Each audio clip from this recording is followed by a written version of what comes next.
رب کعبہ کی قسم تمہارے والد پر دنیا ہی میں اچھی حالت گزر گئی۔ پھر عمر علیہ الرحمہ نے اس واقعے سے نصیحت حاصل کی۔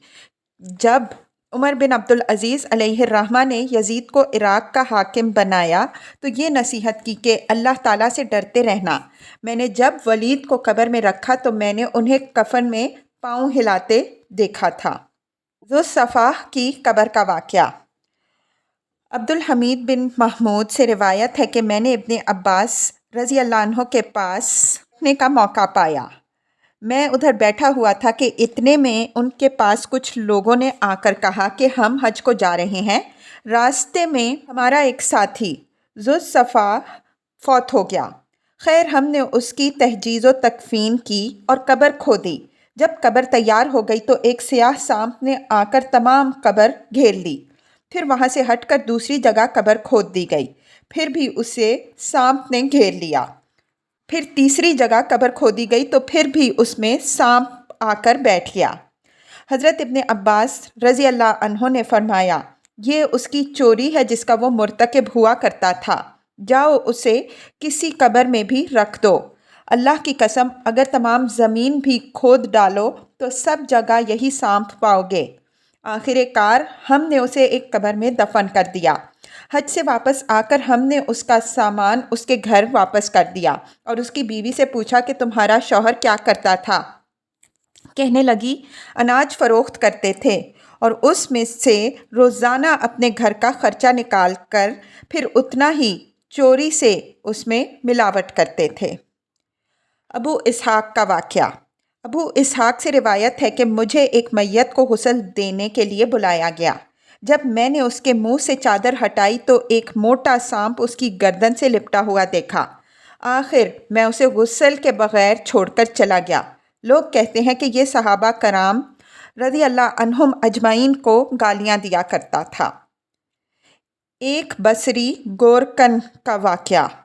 بصری گورکن سے روایت ہے کہ میں نے ایک دن ایک قبر کھودی اور اس کے نزدیک ہی سو گیا۔ خواب میں میرے پاس دو عورتیں آئیں۔ ایک عورت کہنے لگی، اے اللہ کے بندے، اللہ کے لیے اس عورت کو ہم سے ہٹا لے اور ہمارے پڑوس میں دفن نہ کر۔ گھبرا کر میری آنکھ کھل گئی۔ اتنے میں اسی قبر کے پاس ایک عورت کا جنازہ لایا گیا۔ میں نے اسے اس میں دفن نہیں ہونے دیا اور دوسری قبر بتا دی۔ رات ہوئی تو پھر وہی دو عورتیں خواب میں دکھائی دیں۔ ان میں سے ایک کہنے لگی، اللہ تمہارا بھلا کرے، تم نے ہمیں ایک طویل شر سے ہٹا دیا۔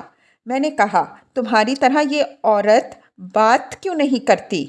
کہنے لگی، یہ عورت وصیت کے بغیر فوت ہو گئی تھی۔ ایسوں پر لازم ہے کہ قیامت تک بات نہ کریں۔ اس قسم کے بے شمار واقعات ہیں جنہیں اللہ تعالیٰ نے عذاب و ثواب قبر کے سلسلے میں اپنے بندوں کو دکھا دیا ہے۔ کتاب میں ان کے لیے جگہ نہیں۔ اس بارے میں خواب بھی بے شمار ہیں جو کئی بڑی بڑی کتابوں میں نہ آئیں گے۔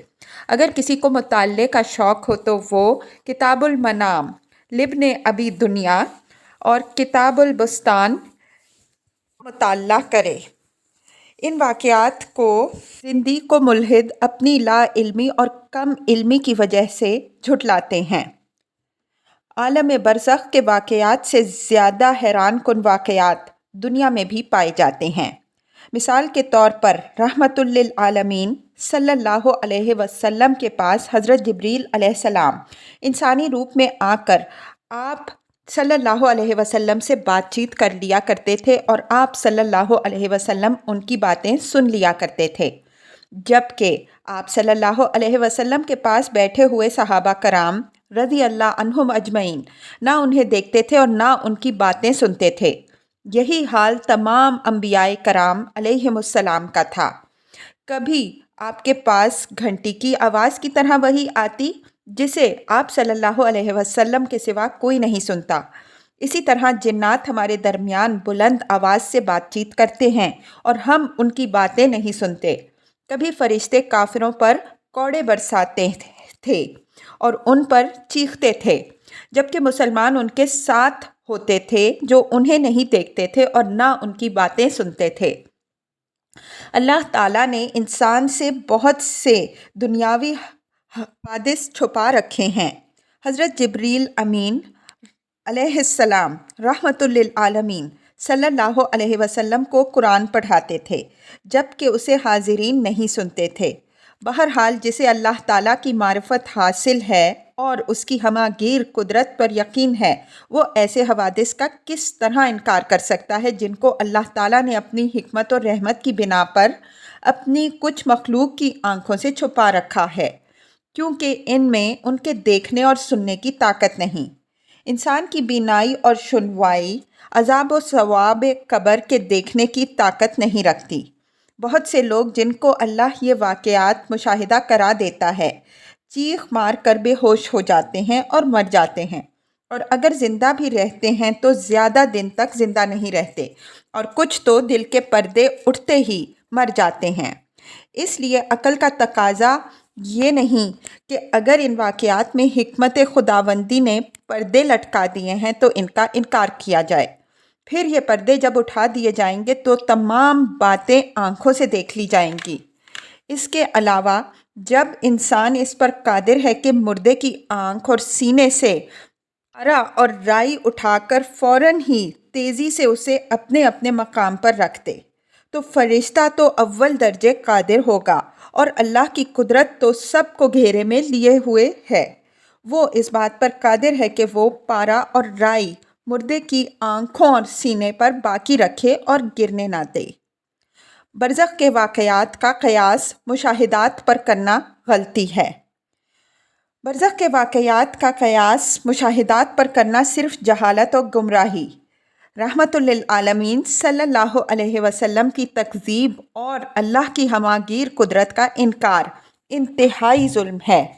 جب انسان اس بات پر قادر ہے کہ قبر کھلی یا تنگ بنا کر اسے لوگوں پر سے چھپائے اور جس پر چاہے ظاہر کرے، تو اللہ تعالیٰ کی قدرت کا تو ٹھکانہ ہی نہیں ہو سکتا کہ ایک قبر بظاہر 2-2.5 ہاتھ دکھائی دیتی ہو، حالانکہ انتہائی وسیع، خوشبودار اور روشن ہو، یا بہت زیادہ تنگ، بدبودار اور اندھیری ہو۔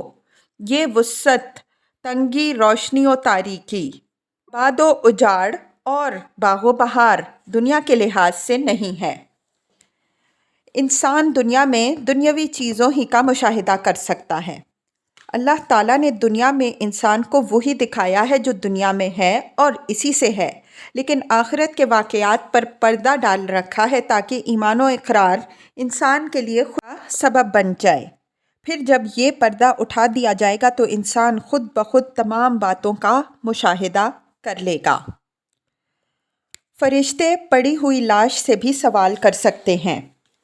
اگر جنازہ پڑا ہوا ہو تو یہ بات مشکل نہیں کہ فرشتے آ کر اس سے سوال کریں اور انہیں کوئی نہ دیکھے اور وہ انہیں جواب دے اور کوئی اس کی بات نہ سنے، اور فرشتے اس مردے کو ماریں مگر کسی کو شعور نہ ہو۔ دیکھیں، 2 آدمی ایک بستر پر لیٹے ہوئے ہیں، ایک سو جاتا ہے اور ایک بیدار رہتا ہے۔ سونے والا خواب میں مبتلا ہو جاتا ہے اور اسے مارا بھی جاتا ہے اور اسے درد بھی محسوس ہوتا ہے، لیکن جاگنے والا اس کی تمام باتوں سے بے خبر ہے، جبکہ چوٹ و تکلیف کا اثر روح سے جسم میں بھی سرایت کر گیا ہے۔ کتنی بڑی لاعلمی کی بات ہے کہ قبروں اور پتھروں کو چیر کر فرشتوں کا جانا عقل سے دور سمجھا جائے، جبکہ اللہ تعالیٰ نے یہ چیزیں ملائکہ کے لیے بالکل ایسی ہی بنائی ہیں جیسے کہ ہوا پرندوں کے لیے۔ ان چیزوں کے ارواح لطیفہ کے لیے پردہ ہونے سے یہ لازم نہیں آتا کہ ارواح لطیفہ کے لیے بھی پردے ہوں۔ یہ قیاس غلط ہے۔ انہی جیسے قیاسوں سے اصولوں کو جھٹلایا جاتا ہے۔ لٹکی، ڈوبی، جلی ہوئی یا اور کسی قسم کی لاش میں روح کا لوٹایا جانا محال نہیں۔ جمادات تک میں ادراک و شعور۔ یہ بھی مشکل نہیں ہے کہ لٹکی ہوئی یا ڈوبی ہوئی یا جلی ہوئی یا کسی اور قسم کی لاش میں روح لوٹا دی جائے جس کا ہمیں پتہ نہ ہو، کیونکہ لوٹائے جانے کی یہ ایک دوسری قسم ہے، وہ نہیں جس سے ہم واقف ہیں۔ دیکھیں، بے ہوش آدمی، سکتے کا مریض اور مبہوت وغیرہ زندہ ہوتے ہیں اور ان کی روحیں ان کے جسموں میں ہوتی ہیں، لیکن ہمیں ان کی زندگی کا پتہ نہیں ہوتا۔ جس لاش کے اجزاء جدا جدا ہو کر اور بکھر کر کم ہو گئے ہوں، اس کی ذات سے جس کی قدرت ہماگیر ہے۔ یہ بعید نہیں کہ وہ ان ذرات سے روح کا ملاپ پیدا کر دے، اگرچہ ایک مشرق میں ہو اور ایک مغرب میں، اور ان اجزاء میں ایک قسم کے غم و سرور کا شعور پیدا کر دے، جبکہ اللہ تعالیٰ نے جمادات تک میں ادراک و شعور پیدا کر دیا ہے جس سے وہ اپنے رب کی پاکیزگی بیان کرتے ہیں۔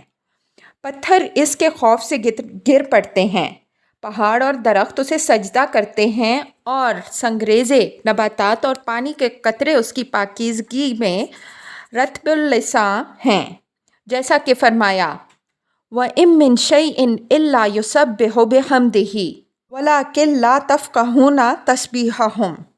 کائنات کی ہر شے اللہ کی پاکیزگی حمد بیان کر رہی ہے، لیکن تم ان کی پاکیزگی کے بیان کو نہیں سمجھ سکتے۔ اگر یہ تسبیح صرف ان کی اپنے خالق پر دلالت ہی ہوتی تو یہ الفاظ نہیں لائے جاتے کہ تم ان کی تسبیح نہیں سمجھتے، کیونکہ ہر عقل مند یہ سمجھتا ہے کہ مخلوق خالق پر دلالت کرتی ہے۔ فرمایا ہم نے پہاڑ ان کے تابع کر دیے جو صبح و شام پاکی بیان کرتے ہیں۔ ظاہر ہے کہ سانے پر دلالت ان دو ہی وقتوں میں خاص نہیں ہے۔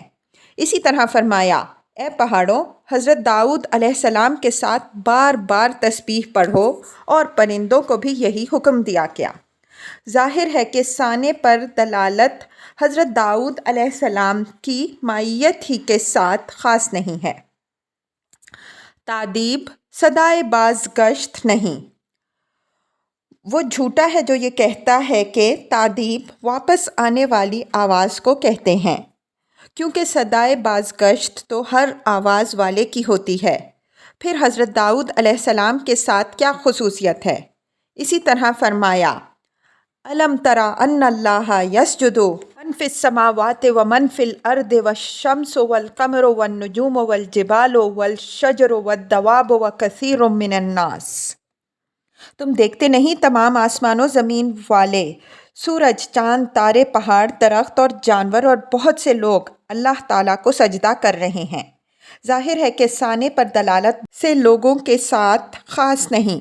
فرمایا تم دیکھتے نہیں کہ تمام آسمان و زمین والے اور پرندے قطار باندھ کر اللہ تعالیٰ کی پاکیزگی بیان کر رہے ہیں۔ ہر ایک کو اپنی نماز اور تسبیح کا پتہ ہے۔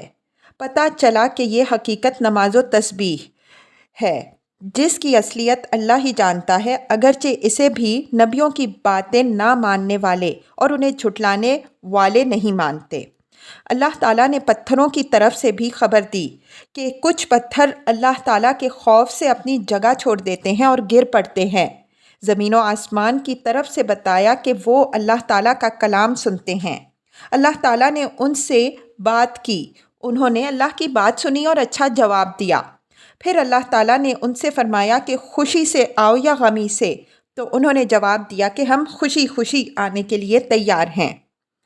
کھانا بھی تسبیح پڑھتا ہے۔ صحابہ کرام رضی اللہ عنہم اجمعین کھانا کھاتے وقت کھانے کی تسبیح سنا کرتے تھے۔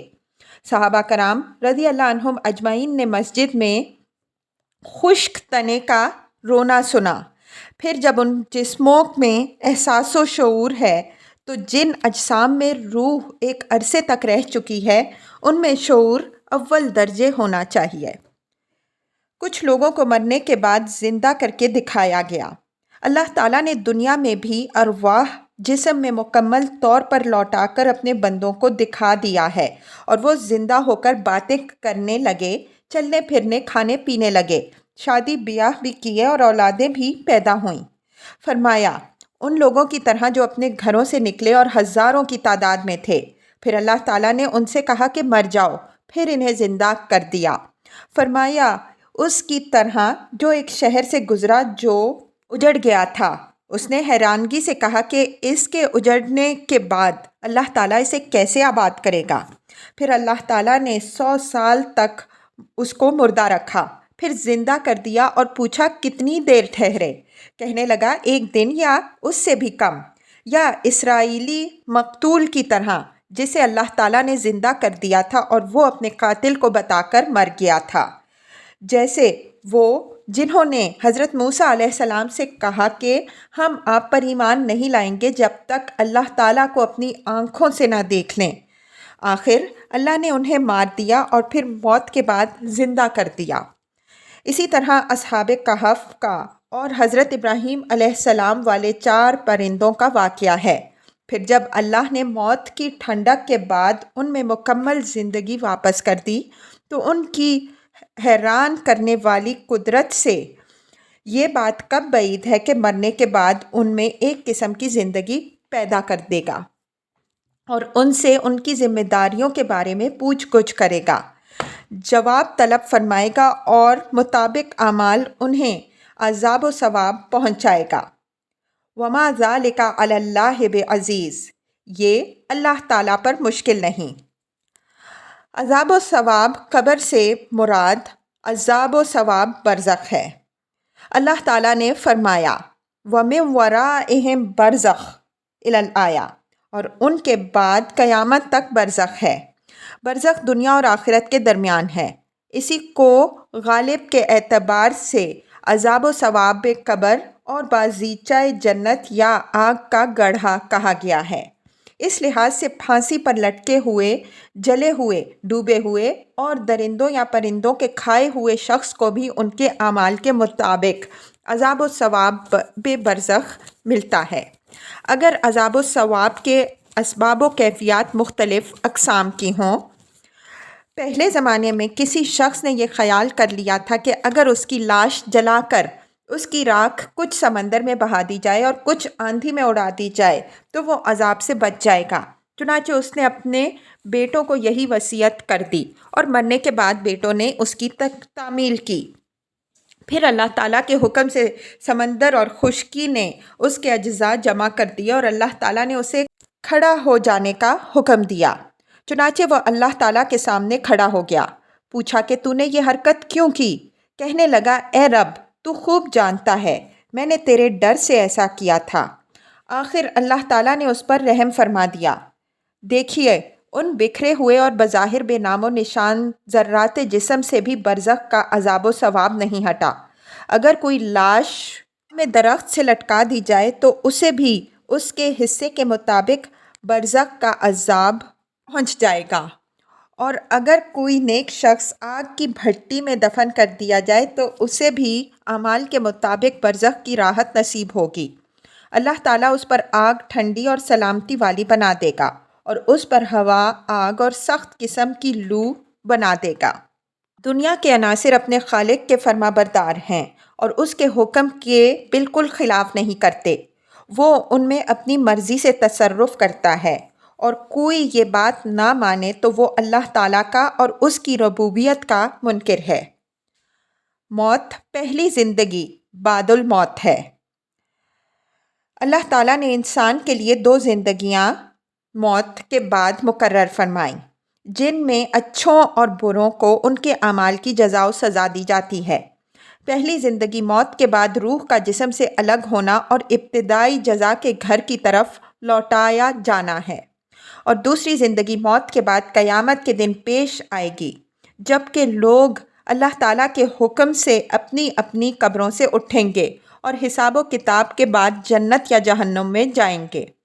اسی وجہ سے ایک صحیح حدیث میں ہے کہ ایمان میں یہ بھی داخل ہے کہ موت کے بعد زندگی پر ایمان لایا جائے، کیونکہ پہلی زندگی موت کا تو کوئی انکار کر ہی نہیں سکتا، اگرچہ بہت سے لوگ اس میں جزا و سزا اور عذاب و ثواب کو نہیں مانتے۔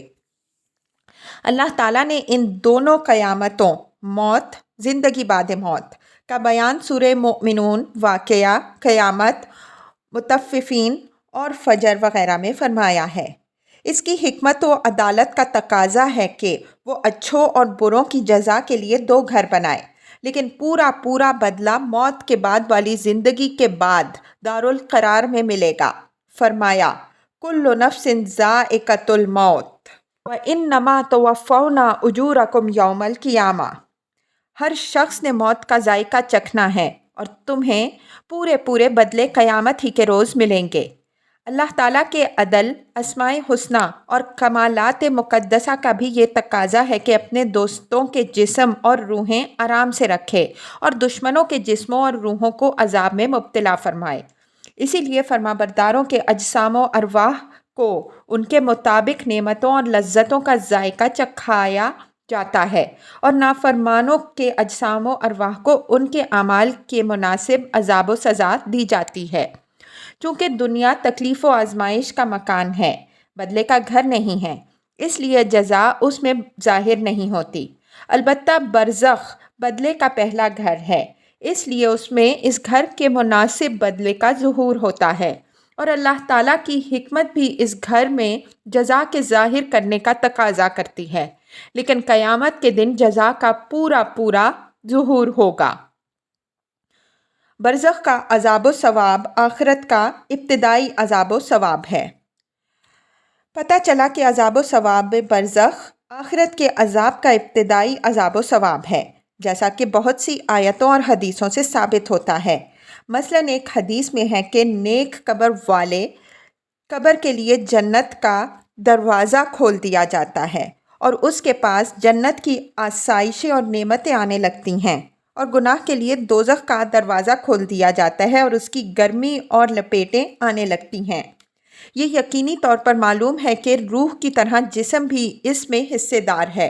پھر قیامت کے دن دونوں انہی دروازوں سے اپنے اپنے ٹھکانوں میں چلے جائیں گے۔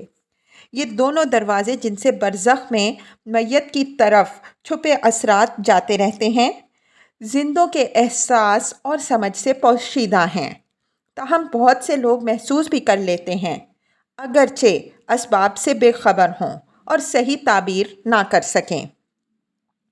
کسی چیز کا وجود اس کے ادراک و تعبیر پر موقوف نہیں ہوتا۔ خبردار، کسی چیز کا وجود اس کے فہم و تعبیر پر منحصر نہیں ہوتا۔ وجود اور چیز ہے اور ادراک و تعبیر دوسری چیز ہے۔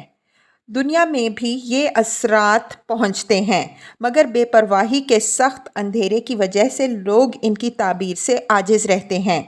مرنے کے بعد یہ اثرات اور تیزی و کمال کے ساتھ پہنچتے ہیں، اور موت کی زندگی کے بعد یہ اثرات اپنے پورے شباب پر آ جاتے ہیں۔ رب کی حکمت نے تینوں گھروں میں بہترین نظم مقرر فرما دیا ہے۔ 8واں حصہ، کیا قرآن میں عذاب قبر کا بیان ہے؟ قرآن حکیم میں عذاب قبر کا بیان۔ قرآن حکیم میں عذاب قبر کا کیوں بیان نہیں، جبکہ اسے جاننے اور اس پر ایمان لانے کی سخت ضرورت ہے تاکہ انسان ڈر کر تقوی اختیار کرے؟ اس کا جواب مختصر اور تفصیل کے ساتھ دونوں طرح دیا جاتا ہے۔ مختصر جواب: اللہ تعالیٰ نے اپنے رسول صلی اللہ علیہ وسلم پر 2 قسم کی وحی نازل کی اور لوگوں پر واجب کر دیا کہ دونوں وحیوں پر ایمان لا کر عمل کرتے رہیں۔ فرمایا، وَأَنزَلَ اللَّهُ عَلَيْكَ الْكِتَابَ وَالْحِكْمَةَ، اللہ تعالیٰ نے آپ صلی اللہ علیہ وسلم پر کتاب و حکمت اتاری۔ هُوَ الَّذِي بَعَثَ فِي الْأُمِّيِّينَ رَسُولًا، اس نے ان پڑھوں پر ہی میں سے ایک رسول بھیجا جو انہیں اللہ تعالیٰ کی آیات پڑھ کر سناتا اور انہیں پاک کرتا ہے اور انہیں کتاب و حکمت کی تعلیم دیتا ہے۔ کتاب سے مراد قرآن اور حکمت سے مراد بالاتفاق سنت ہے۔ اللہ تعالیٰ کے رسول صلی اللہ علیہ وسلم نے جن باتوں کی خبر دی ان پر ایمان و تصدیق ان باتوں کی طرح ہے جن کی اللہ تعالیٰ نے اپنے رسول صلی اللہ علیہ وسلم کی زبانی خبر دی۔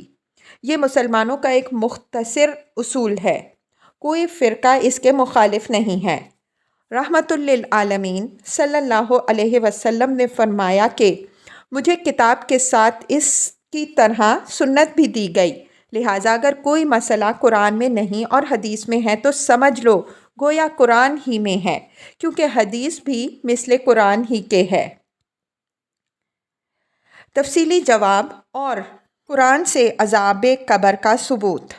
قرآن میں بھی کئی مقام پر عذاب و ثواب برزخ کا بیان ہے، مثلاً اس آیہ میں وَلَوْ تَرَىٰ إِذِ الظَّالِمُونَ الآیہ، کاش آپ دیکھتے جب ظالم موت کی بے ہوشیوں میں ہوں، اور فرشتے انہیں ہاتھ پھیلا کر مار رہے ہوں اور ان سے کہہ رہے ہوں کہ اپنی جانیں نکالو۔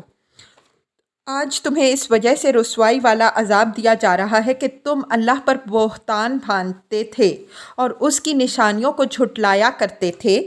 یہ باتیں ملائکہ موت کے وقت مرنے والوں سے کہہ رہے ہیں۔ فرشتے سچے ہوتے ہیں۔ اگر یہ عذاب ان سے دنیا میں فوت ہوتے ہی ختم ہو جاتا تو یہ جملہ الیوم تجزون، آج تمہیں عذاب دیا جاتا ہے، درست نہ ہوتا۔ فرمایا فوقاہ اللہ سیئات ما مکروا وحاق بآل فرعون سوء العذاب، پھر اللہ تعالیٰ نے انہیں ان کے فریب کی برائیوں سے بچا لیا اور فرعون والوں کو برے عذاب نے گھیر لیا۔ یہ صبح و شام آگ پر پیش کیے جاتے ہیں اور قیامت کے دن کہا جائے گا کہ اے فرعون والو، سخت ترین عذاب میں داخل ہو جاؤ۔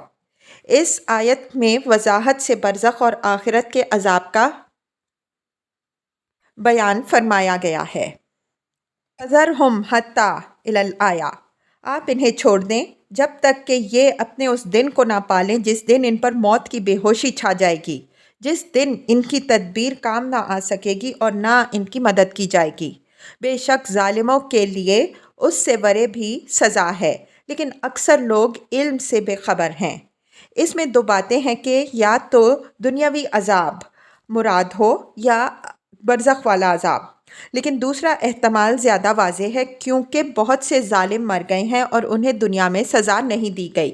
کچھ نے یہ بھی کہا ہے کہ یہ زیادہ ظاہر ہے کہ جو مر گیا اسے برزخ میں عذاب ہے اور جو باقی رہ گیا اسے دنیا میں قتل وغیرہ کا عذاب ہے، بس یہ دنیاوی اور برزخ والے عذاب کی وعید ہے۔